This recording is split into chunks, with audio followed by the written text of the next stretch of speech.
Hey guys, this is Tyler, Farm Fresh Fabrication. This is Maxine, but this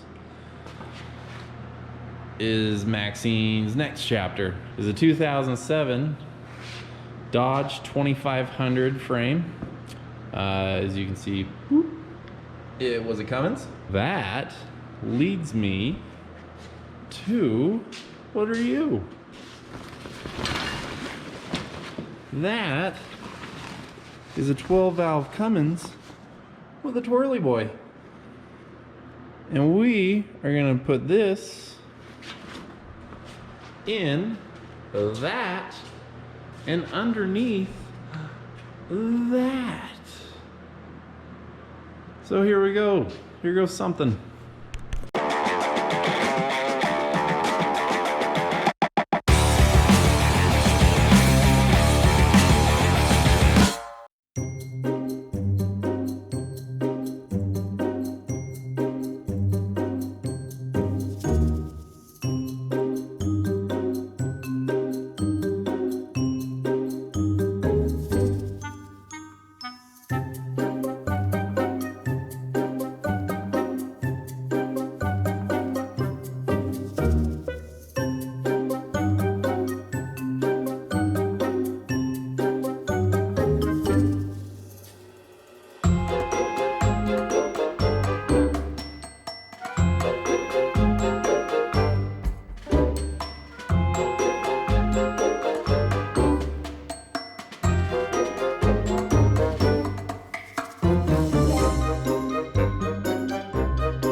Winches. Worth their weight in gold. We are so rich. Obviously, this was a big truck. It was a 2500 HD, 24-valve Cummins 07 Dodge. I said that all sorts of backwards. The wheels aren't going to match up with a 58 Plymouth. I've got to take section out of the frame. I did the measurements on the existing frame underneath her. So I've got to take out 43.5 inches out of it. I'll show you guys the way that I do it. Doesn't necessarily mean it's the best way, it's just the way that's always worked for me. That being said, I'm gonna get to it.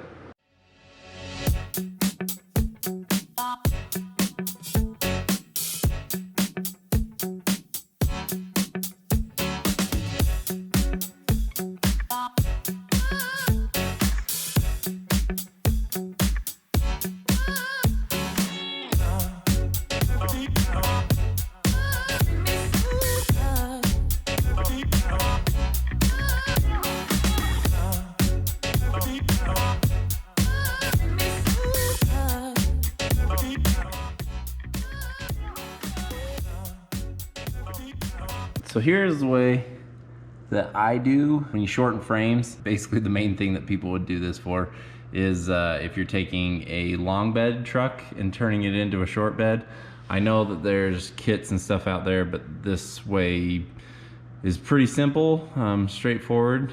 So you find out where the easiest, straightest place to cut would be. With this frame, I'm taking out most of this straight spot, so I kind of was forced with exactly where I needed to cut this one. But you make your straight line using a square so that you're completely straight, vertical up and down. And then I go measure over 8 inches with a straight line dead center of your frame, and then I make the line that goes up. So you can see here, it's a Z cut or an S cut as some people call it. So on this side of the frame, the bottom is gonna be back farther, and then the top is my forward piece. On the opposite side, the top be the farthest back, come in 8 inches, drop it down. Just because in my opinion, if your points offset each other, you're not gonna have a weak or a strong point in the frame. It's gonna be 8 inches backwards from each other, so that way this doesn't match exactly with there, that doesn't match exactly with there, and so when you have a high point of stress, it's not all hitting the exact same spots on here. Is my thought process on it. Could be crazy, and then we'll get it cut and get rid of these, shorten it. Let's do it.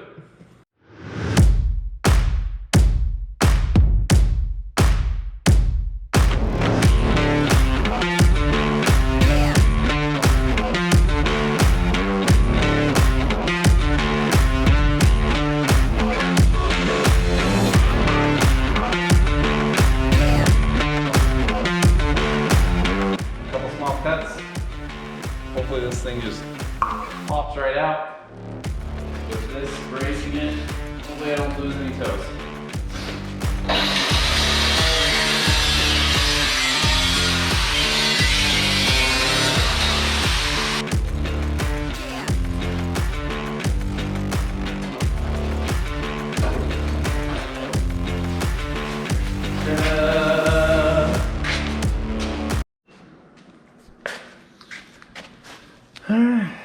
Looks like there's a lot of sand in here.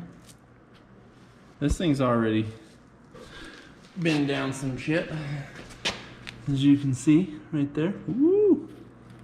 That is good stuff. Plant you a garden. Life's a garden, dig it? You make it work for you. You never give up, man. That's my philosophy.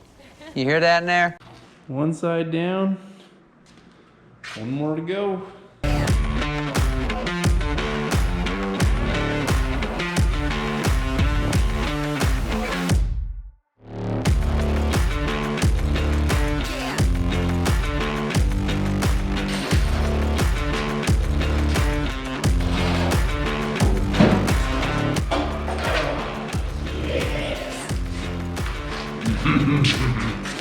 Look at that good stuff.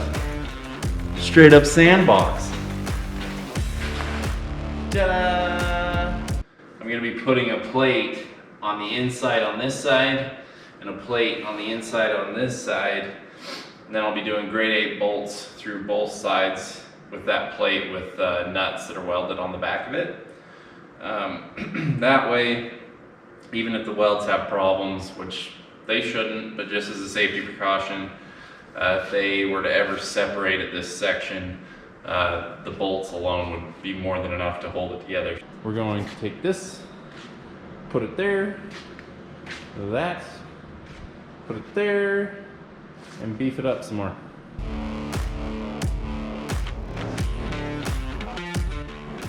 Okay, so we're starting to get this all prepped and ready. Inside here, as you saw when I first cut it out, it was full almost all the way up to these holes of dirt. We're pretty dusty in my area, so it wasn't super surprising.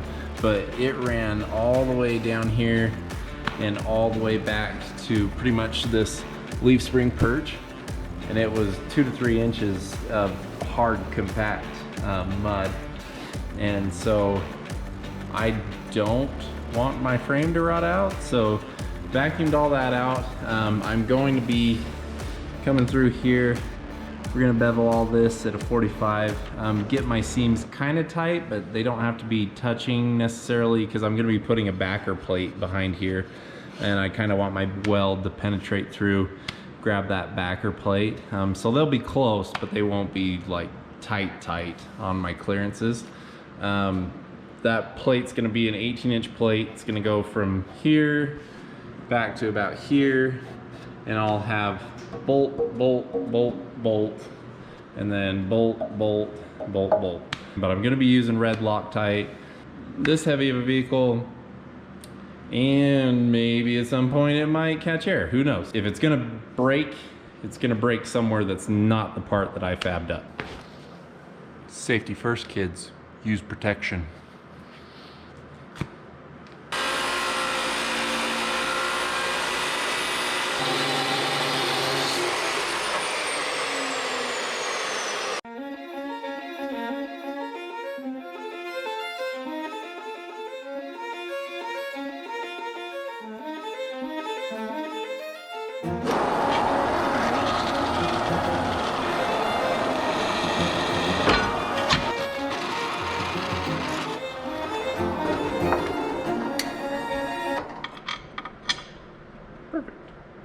So now I just got to do that 31 more times.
Okay, so I've got all the plates drilled out, ready. They're gonna go on the inside, but it's easier to get everything laid out with it on the outside. Yes, I know that the gaps aren't perfect, but with that plate behind it, I'm actually going to be welding through it and into that plate. So it'll strengthen it a little bit more, and I'll just have another overlap on my weld. So I got to go through with all the plates. I've got them all cleaned up, and I'm gonna tack weld all those in place. I will Loctite everything when I do the final fitment with the red Loctite, so that everything should stay nice and tight, and the welds will do the final job, and everything will be honky-dory, hopefully. We'll see. I tightened all these bolts in here, not super tight, but just tight enough so that you make sure that the nut is sitting completely flat. So that way when it's on the inside of the frame, it's not off on an angle and it's not gonna make weird things, so you're gonna have to adjust it more. So this way it keeps it nice and square. Okay, everyone, get your sunglasses out.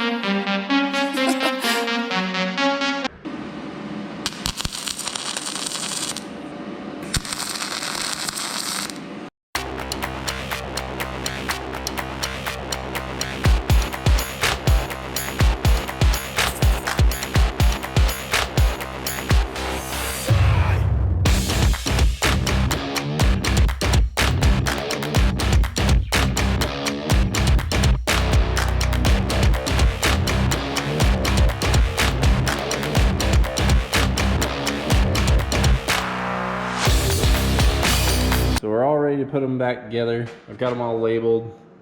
Front passenger outer, front driver inner. You get the idea. Take this puppy, slide it in there, and I'll get everything loose but bolted together. I'll make sure that everything's good, that my measurements are all still on, and then I'll go through and start red Loctiting everything in place. Tighten it up super tight, and then hopefully my measurements are all still square and spot on.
And scene.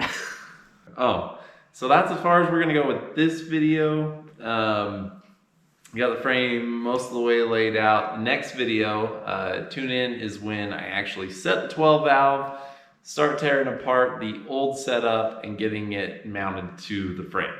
So thanks again for all of you guys for watching, and we'll see you on the next one. Can you see how I look?